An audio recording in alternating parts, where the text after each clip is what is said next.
Karena kalau kita mau deal with something, to solve something, kita kan harus tahu ya basicnya, alasannya kita kenapa, rootnya di mana, kita grogi di mana. Nggak punya materi itu cuma salah satu alasan kenapa kamu grogi. Yang kedua adalah biasanya kita tuh semua yang ada dalam pikiran, overthinking, karena kita lebih sibuk memikirkan input daripada output.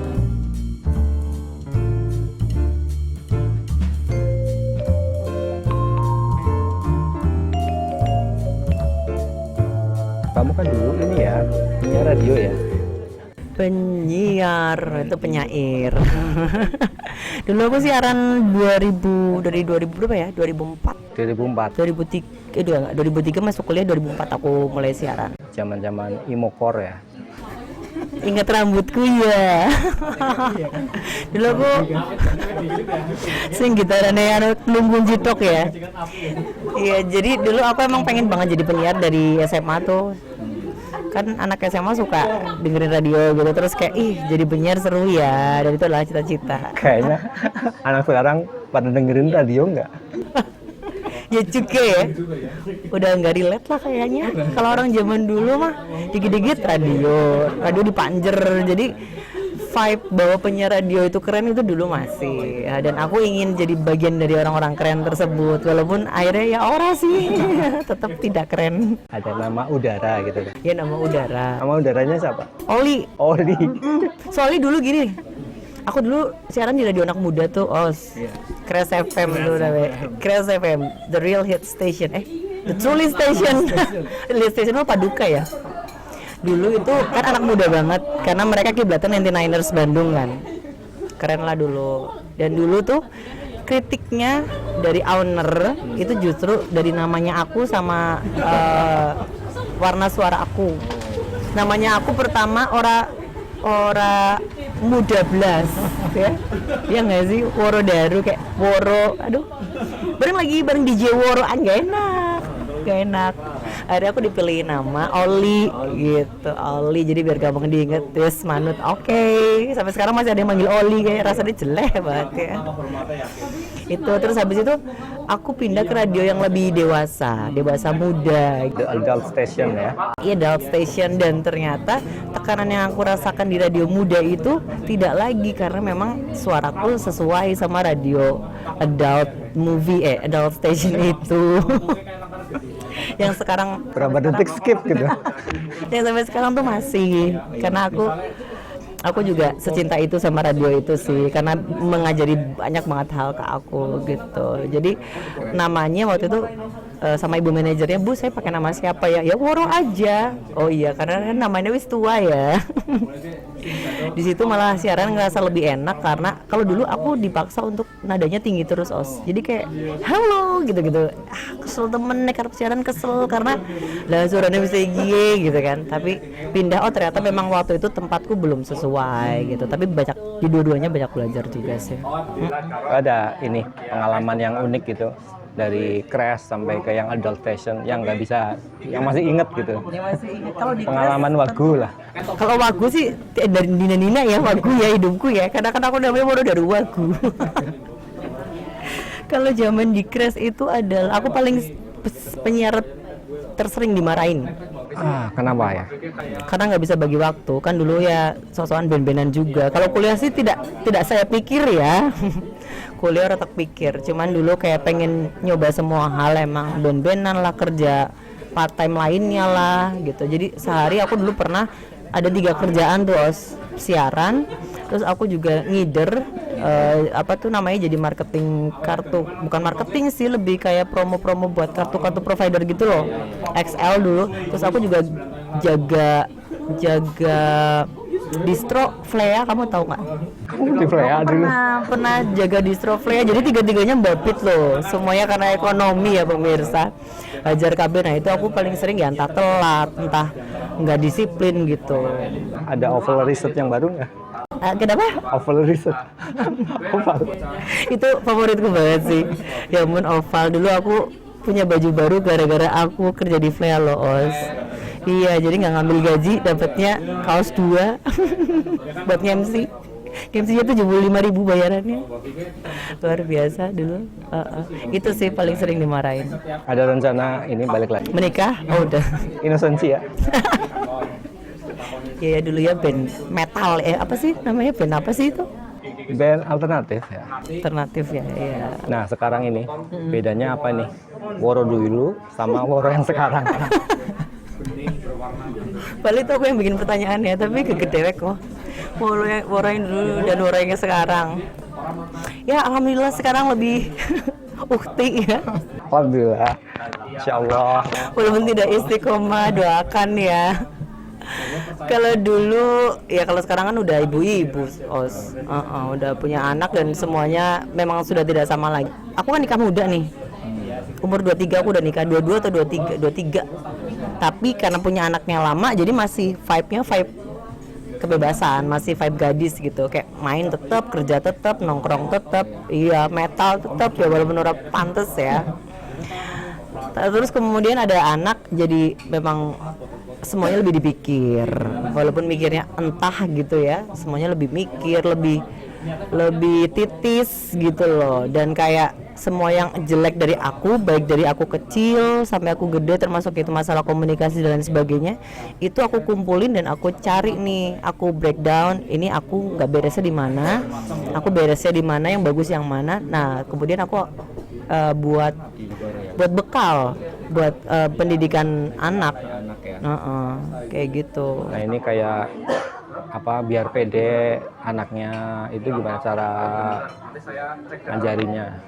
Biar pede, aku sih lebih ke kalau pede kebetulan nggak bisa dipukul rata sih semua anak gitu ya, karena kebetulan anakku adalah anak yang sudah rai gede juga dari dulu. Untuk masalah pede kayaknya aman sih, cuman memang ada sesuatu yang harus digosok dari kecil biar gedenya itu dia lebih mudah ngelakuinnya dibandingkan aku yang dulu nggak punya bekal banyak dan nggak nyadar gitu ya.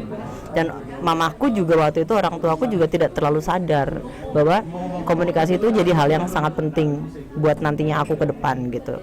Karena hitungannya aku kan telat belajar ngomong, belajar komunikasi yang baik tuh telat gitu. Jadi itu aku dari kecil aku biasain tuh sama anakku. Contoh-contoh kecil ngajarin anak. Contoh kecil, aku berawal dari ketakutan. Aku takut bahwa nanti anakku tidak bercerita banyak hal ke aku, karena banyak sekali kasus seperti itu. Anak-anak yang kemudian memang sih nanti ada usia remaja di mana mereka mungkin agak lebih tertutup, mereka lebih suka sharing ke teman dan lain sebagainya. Cuman aku pengen memang jadi ibu yang kalau anakku kenapa-kenapa, dia feeling sad, happy, apapun itu dia adalah, walaupun gak cerita semuanya karena dia kan punya privacy ya, tapi adalah spill lah ke ibunya lah. Jadi aku pengennya tahu secara mendalam ya, karena ego seorang ibu. Cuman kalaupun tidak sedalam itu karena dia punya privacy, at least aku tahu di permukaan apa yang lagi dia alami, apa yang dia rasakan gitu ya. Dan itu aku dari awal sekali aku ajari dengan aku juga kasih tahu dia perasaan aku ceritakan semuanya yang aku alamin daily. Ya nggak semuanya sih, kalau semuanya serem ya, pokoknya aku banyak bercerita ke dia. Jadi akhirnya itu jadi habit kan. Jadi mami banyak cerita, kayaknya enak juga kalau aku ceritanya ke mami kayak gitu. Jadi awalnya nggak tahu itu teori apa sih ya, aku nggak ngerti. Cuman kayaknya kalau orang cerita sama kita juga mau deh cerita sama dia kayak gitu. Dan selama ini sih masih oke, masih aman. Dan aku biasakan ngobrol lagi di mobil, lagi mau berangkat itu ngobrol. Aku walaupun kadang-kadang mood ibu ya, orang karu-karuan sekali gitu kan, pagi aku masih pengen diem nih, pengen apa, tapi aku paksain berbicara tentang sesuatu. Selalu ada topik, entah itu yang terlalu dibuat-buat, entah itu topik halu gitu ya. Mars nih misal, anakku namanya Mars nih misalnya nih gini, berandai-andai. Ada yang memang real, ada yang tentang suatu kejadian, pokoknya macam-macam. Itu gimana caranya aku cari cerita buat dia. Sama ini aku tuh biasakan dia untuk kasih intonasi yang bagus gitu, karena aku sangat concern sama intonasi. Dimana kalau misalnya kalau dari ngobrol itu kan dia otomatis perbendaharaan katanya nambah, vocabnya nambah, diksinya juga nambah kan. Dengan aku banyak kasih dia diksi, dia mungkin aku harapkan dia akan mengcopy paste kan, mengcopy, nyimpen, nanti tinggal kapan mau dipakai, dia udah punya ini yang banyak gitu, perbedaan yang banyak. Sama intonasi itu penting banget buat aku, karena aku dulu orang yang sangat bermasalah sama intonasi. Ketika aku ngobrol, orang-orang tuh menganggap aku ketus, nganggap aku judes. Itu kan gak cuma dari muka ya, walaupun kalau muka ya gimana lagi ya Os ya. Cuman itu bisa diperhalus dengan intonasi, cara kita meminta, cara kita delivery sesuatu. Kalau intonasinya tepat, itu akan membantu apa yang makna yang kita coba sampaikan gitu. Jadi kalau sama anakku tuh, untuk meminta sesuatu dia harus intonasinya benar. Kalau ketika dia kesel, dia nggak boleh sambil ketawa-ketawa gitu. Jadi itu memang terkesan diatur banget ya. Cuman kalau nggak dibiasain kayak gitu, nanti sampai gede mungkin dia jadi orang yang berintonasi datar atau nggak tahu nada yang tepat untuk menyuruh, untuk meminta tolong, hal kayak gitu. Itu yang aku baru dapetin ya setelah kerja. Dulu aku nggak ngerti gitu. Ini ya ngatur jadi tertata gitu ya emosinya ya. Iya, itu juga kan nanti buat ngeredam emosi juga. Kayak misalnya marah, tidak berteriak. Kalau keceplosan, aku paham kamu marah, tapi aku nggak mau kamu teriak gitu. Karena kita boleh teriak dalam kasus ini. Misalnya kamu kaget atau kamu menemukan sesuatu yang menakutkan gitu, itu boleh teriak gitu. Jadi memang aku pilah-pilah banget sih, karena ngaruh banget. Kita ngomong kayak ambilin ini dong, itu kan nggak enak kayak didengar. Tapi kalau boleh nggak tolong diambilin minum gitu, itu kan beda. Oh, yang halus ini, yang lebih tertata ini ya gitu ya. Boleh nggak mom aku minta uang 1.000 buat beli jajan, daripada aku mau jajan kayak gitu, pasti tak koreksi gitu. Karena aku tahu maknanya kamu pengen jajan toh, tapi kan pemilihan katanya beda, intonasinya juga beda, harus beda gitu. Itu karena mungkin aku nggak tahu itu teori apa sih di parenting, nggak tahu ada apa. Evolusi kalau Itu Darwin Darwin Darsono, tangannya nyong. Cuman karena aku concern di public speaking, kan unsur public speaking macam-macam, ada intonasi, ada speed, ada aksentuasi, bla bla bla. Aku pengen terapin tipis-tipis lah. Cuman ternyata satu dulu deh yang paling penting, itu intonasi dulu deh, karena itu yang paling kelihatan kan. Kayak say hi sama orang aja, kalau intonasinya nggak beres, kita aja nggak mau kan di apa namanya, orang ngobrol sama kita tapi hawane ada loh orang yang ini kalau ngomong hawane itu kayak aku disuruh-suruh, hawane kayak aku digentak-gentak kayak gitu. Padahal sebenarnya enggak. Walaupun dia hatinya enggak, tapi kan tetap deliverynya salah. Enggak tepat lah. Kalau enggak salah pun ya berarti enggak tepat. Nah itu sering banget jadi masalah di hubungan percintaan, sama tetangga gitu, sama siapapun lah. Ternyata kayaknya dengan intonasi bisa sedikit bantu deh buat cut off permasalahan. misalnya kalau ada yang udah dewasa nih, dia grogi terus nggak beres intonasinya, itu gimana? Itu ngobrol sama aku sini, belajar sama aku. Nomor berikut ini, itu belajarnya wushu nanti. Langkah hubungan nih. Iya, tapi emang itu tuh masalah gen sekarang. Ya kalau dari cerita-cerita tentang anak-anak muda zaman sekarang gitu ya, keluhan-keluhan dari sesama ibu, karena kan harusnya kalau aku langsung beranak tuh anakku sekarang sudah memasuki usia remaja ya. Iya, jadi teman-temanku tuh banyak yang anaknya udah mulai remaja, dan keluhan mereka adalah ketika anak-anak tersebut tidak bisa berbicara. Iya, tidak bisa menyampaikan apa yang dia rasakan, tidak bisa mengemukakan pendapat, bahkan lebih memilih diam for whatever happens gitu. Jadi ada yang jelek diam, ada yang bagus diam, nggak ekspresif, nggak bisa ngungkapin ini itu gitu kan. Nah itulah cikal bakal dari nantinya apakah dia tidak kesulitan dalam dunia kerja, dalam dunia yang lebih luas lagi gitu. Itu hal yang mungkin buat beberapa ibu-ibu ngerasanya iya anakku emang kayak gitu, dia pendiam. Oh tidak bisa. Kalau buat saya ini masalah. Oke, orang ada yang cerewet, ada yang pendiam, tapi harus ada batasannya. Sependiam apa sih dia gitu. Kalau udah pendiam sampai benar-benar nggak mau ngobrol sama sekali, tidak mau merespon omongan orang, tidak mau berkomunikasi bahkan sama teman-teman yang harusnya sefrekuensi, wah itu masalah besar. warning ya. Warning banget. Nantinya bakal kesulitan. Karena kalau kita benerin sesuatu dari beginning, in the beginning, itu kan lebih gampang daripada kita udah kaplak, udah kebentuk karakter, udah melakukan pembiaran nggak apa-apa lah, udahlah aku dulu emang kayak gini, diem. Itu nantinya kan akibatnya udah jelas pasti kan, karena kamu nanti suatu hari mungkin ngantor atau kerja atau punya mertua atau punya pacar gitu, punya pasangan, bahkan kamu suatu hari nanti yang paling penting adalah kamu punya anak gitu. Ketika masalah komunikasi aja nggak dijadikan problem gitu kan, itu kan sama aja sama menunda masalah di kemudian hari. Tapi kalau misalnya udah kerja nih, udah ada terlambat nggak sih? Iya, kalau bilang terlambat seperti halnya quotes yang beredar, tidak ada yang terlambat. Iya, apalagi untuk sebuah pelajaran gitu ya. Cuman yang aku bilang prosesnya nggak akan semudah saat kita dari kecil sudah aware gitu. Kayak misalnya Osa dari dulu nggak terlalu suka ngomong, terus dibiarkan gitu kan. Toh akhirnya kamu ketemu benturan kan? Iya, mau nggak mau. Oh iya, ketemu benturan bahwa kamu harus bisa ngobrol sama vendor, sama klien, sama atasan, dan banyak hal, bahkan harus bisa ngobrol berdua sama pasangan dengan baik gitu. Karena kalau enggak ya mungkin jadi ribut doang gitu. Dan ketika kamu memperbaiki sekarang kan rasanya tuh polanya kamu udah ada dari dulu, dan kamu merasa itu mungkin ya memang beginilah aku, itu kan udah susah banget dibenerin. Effortnya harus lebih keras lagi. Beda ketika dari ya terlambat 10 tahun sama 5 tahun kan tetap beda. Terlambat 15 tahun dengan 2 tahun kan tetap beda gitu. Tapi tetap bisa, effortnya mau dikerasin apa enggak. Kalau misalnya ada tips nggak nih yang buat pengen belajar, yang langsung dipraktekin?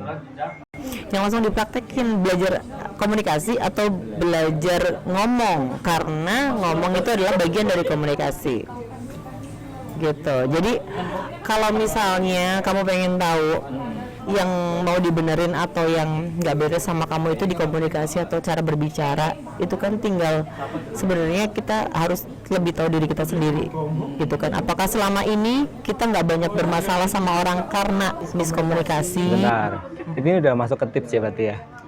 Iya udah ya kayaknya ya. Kayaknya udah sih, udah masuk tips-tips berikut ini. Berarti mulai dari mana gitu ya? Mulai dari mana? Mulai dari mengerti diri sendiri. Karena itu juga PR, banyak orang yang tidak mengerti dirinya sendiri, yang mereka pikir bahwa selama ini memang aku ini toksik ya, kata-kata ini toksik. Aku emang orangnya kayak gini, itu toksik gitu. Karena kita jadi bias kan antara aku emang orangnya kayak gini atau aku sebenarnya lebih bisa dari ini, cuman aku nggak ngeh aja gitu. Atau aku sebenarnya kayak orang nggak bisa bahasa Inggris dia taruh lah ya, atau nggak bisa bahasa Jawa lah, aku nggak bisa bahasa Jawa karena emang aku nggak bisa gitu.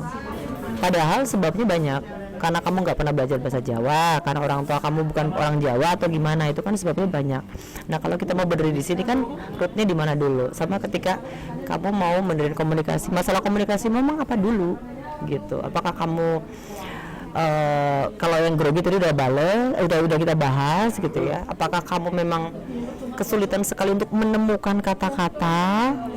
Taruhlah kalau kesulitan menemukan kata-kata, berarti banyakin baca, banyakin diksi, banyakin ngomong sendiri. Itu ngomong sendiri kayak orang gila, itu real dilakukan aku bertahun-tahun.